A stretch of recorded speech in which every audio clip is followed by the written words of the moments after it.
Well, hello again, everyone. Welcome back to another Friday on the News Project Live on GNAT-TV's Facebook page. I'm Andrew McKeever, the news director at GNAT-TV's News Project, and pleasure as always to be with you on Friday afternoons to give you our little roundup and wrap up of some of the stories, both state and local, that we've been trying to follow over the past week. We've got a heavy lineup of some local stories this week. First time in a little while, but basically we're going to be looking at some of the things that have been happening right here in the neighborhood. We'll begin with the story of Seth Linfield, who is going to be stepping down as the head of Long Trail School. Mr. Linfield began that job in 2017. He'll be leaving on January 1st, or effective January 1st. And Chuck Scranton, who many will remember as the former head of school at Burn Academy, he was there until 2008. He'll be brought in as an interim replacement to finish out the school year while a search committee is formed and attempts to recruit a long-term replacement. As many know, the school year at Long Trail this year has been a bit of an up and down one. Began in September with parent and faculty concerns being raised about the school's leadership, which of course would have included Mr. Linfield along with the Board of Trustees, and almost caused that back and forth, almost resulted in a faculty walkout in mid-October. That was avoided shortly before then. The the chairman of their board of trustees, John Moser, decided to step down. I think it was back in November, and I believe he's going to be departing by January 1st.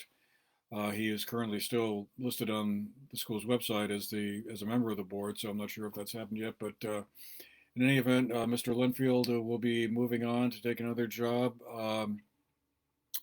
working with the Generation Z cohort. That's roughly folks who are currently in middle school to mid 20s. That generation. I guess he has an interest in working more closely with them in some form or another. Not totally clear yet as we're going to air. So in any event, quite a interesting development. Mr. Scranton, as many will remember, served as the head of Burn from, I think it was 1993 to 2008, when he left to serve as the executive director of the Rowland Foundation. The Rowlands were, of course, large benefactors to Burn and set up a foundation that Mr. Scranton directed until this past July. And the foundation's goal was to help provide Vermont educators with professional development and leadership training opportunities. So, moving on from there, interesting announcement that came up on Tuesday evening. Representative Kathleen James, one of our district's two representatives for the District of Manchester, Arlington, Sandgate, and part of Sunderland, has been named to fill a vacancy in the State House Democratic Party leadership group. She was named to be the Assistant Majority Leader for Communications, replacing another representative who decided to resign from the legislature for health reasons. Representative James will have her job will basically be coordinating the party's messaging and communicating the party's positions on issues that will be surfacing during the 2022 legislative session that will be starting up in about 3 weeks or so, I guess. A year that is certainly shaping up as a complicated one for a variety of reasons. In addition to the whole COVID uncertainty, indeed, which now has raised the question of whether or not the legislature will be able to return back in person as opposed to remotely. That was the expectation that they would be back in person. Whether or not that's still viable given the Omicron variant and the number of cases happening in Vermont, I guess is one yet to be determined. But beyond that, we have a lot of issues in play like housing, childcare, broadband, workforce, deploying the state's ARPA funds, infrastructure money. So messaging will be a big job. on all of that. This past Wednesday evening, the Arlington School Board had a meeting that brought out a fairly larger than average crowd of local residents who had been concerned about a proposal the school had made to continue the half-day GISP days, the instructional ski program days, when schools would typically have a half day on Wednesdays.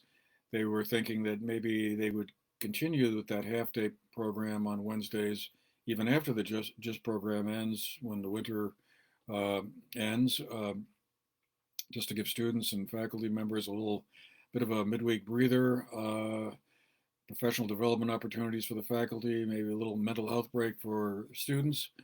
But there's a lot, several residents and parents kind of gave a little pushback to that, saying that over the past 2 years, students have already missed a lot of instructional time, and that even while the idea of a mental health break sounded like a good idea, maybe the students really needed to be in the classroom as much as possible the rest of this year to make up for lost time last year and whatever may have been lost this year. So before the school board meeting began, the board and the school's administrative leadership had decided to shelve that plan, and they'll just go back to regular schedules, I guess, after the GIST program ends. You can watch the board meeting, school board meeting on GNAT. You go to our government's meetings tab, and you'll find it there under our Arlington. There was a great deal of interest expressed about that, so we got that got the tape of that meeting, which we filmed in full, up on our website very quickly, and you can watch it there to see what happened. Up in Dorset, the former chair or president of the Dorset Library Board is back in the news again. You may remember earlier this year she was charged with embezzling funds from the Dorset Library, about $6,000, apparently missing from the library's bank account. Then also was charged with trespassing on the library after she had been forced out of the board and was not supposed to, I guess, come onto the library premises. But now she's also been charged with another embezzling charge, this time in connection with some of the work she did at J.K. Adams, the kitchen supply store and manufacturer in Dorset. She's being arraigned at the Bennington District Court right now, actually, as we're on the air. So we don't know yet the exact dollar amount or some of the other details of the case, but Dorothy Kelly, the former Dorset Village Library Board President, will be presumably charged with a second count of embezzlement in addition to the one earlier from the library. Turning now to our COVID numbers, I guess you could say there's some improvement from yesterday, but not a whole. The big picture remains a little bit on the grim side. Today, just shortly before we went on the air, the Vermont Department of Health posted the new numbers for today. 460 new cases being reported by the Department of Health, and 451 deaths now, all told, since the start of the pandemic. So that would be 3 more, I believe, since yesterday. 60 folks still in the hospital, 19 in ICUs. Those remain constant from yesterday. Yesterday's numbers were on the elevated side too. 661 cases reported on Thursday. That's not a record. That was set last week, 740, but still very much on the uncomfortable high side. The average number of cases per day is now roughly around 430 over the past week or so. Locally, the numbers aren't great either. In Bennington County today, the Department of Health is reporting that in Bennington County there are 50 new cases that have been reported. That puts us right among the highest in the state, more than Chittenden County, for instance, just under Windsor County, which has been not one of the hot spots of the state so much, but today Windsor County is reporting, I think, 52 new cases is what we saw there. Let me just check that. 52 new cases and from Windsor County, 798 in Windsor County over the past 2 weeks. In Bennington County, that comparable number is 543 over the past 2 weeks. So 50 new cases today, 543 over the past 2 weeks in Bennington County. In Windham County, the numbers are not quite as bad, but not great. 48 new cases today. That would be 48 out of the 460 or so that were reported. 440 new cases over the past 2 weeks over there.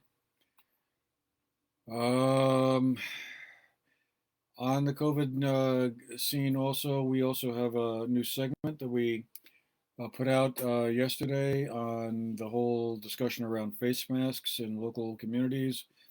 The legislature, as you know, back in November passed a statute that allowed local communities to put in place face mask mandates or ordinances instead of asking for a statewide mandate. They left it up to local communities to do so. So local select boards have been struggling with that to come up with